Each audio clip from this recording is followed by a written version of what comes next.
Adjusting the ignition timing can potentially destroy the engine. So be especially cautious. I can't take responsibility if it breaks when done my way. It's your responsibility if you decide to adjust the ignition timing.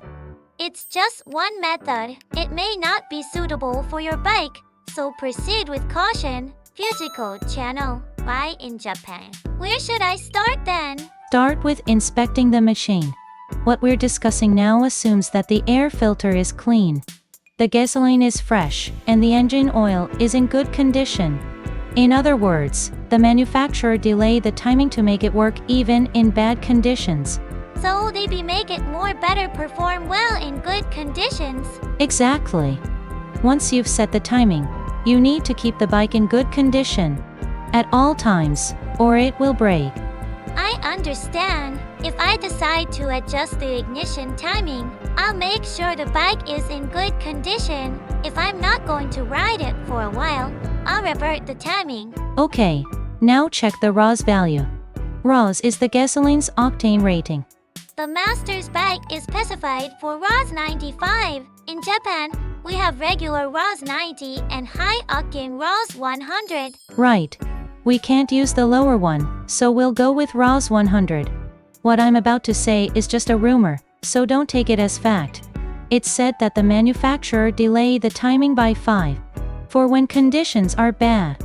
Engine for ROS 90 and using ROS 90 gasoline, you can go up to 5. For engines designed for ROS 90 but using ROS 100, you can go up to 10. But of course, if it's in bad condition, the engine will break.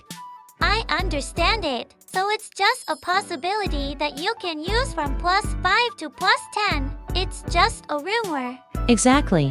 It's just a possibility. Depending on the bike's condition, +5 might break it. Now, about my bike. The Master's bike is specified for ROS 95, but you're using ROS 100 gasoline. Yes, there's a possibility of going up to +7 or +8. Alright, from +5 to +8, I'll create the map. How should I set the ignition timing? It doesn't work well whether it's set low or high. You'll have to try it while riding. If the timing advances too much, it can break suddenly. So if there's not much difference, choose the lower one. Alright, I'll make the adjustments to the data. You won't be able to tell from the outside, so skip the riding scenes. Master, how was it? +6 feels a bit lacking.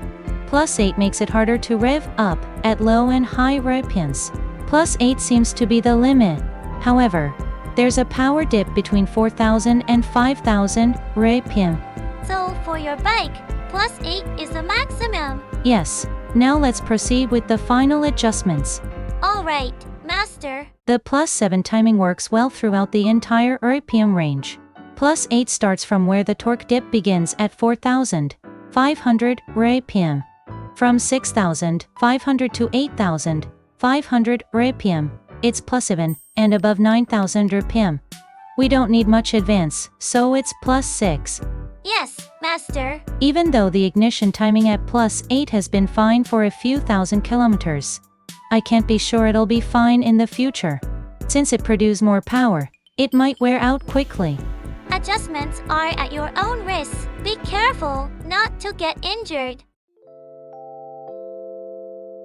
Thank you so much for watching. Please subscribe to my channel. If you like this video, don't forget to like it. I'll see you in the next video.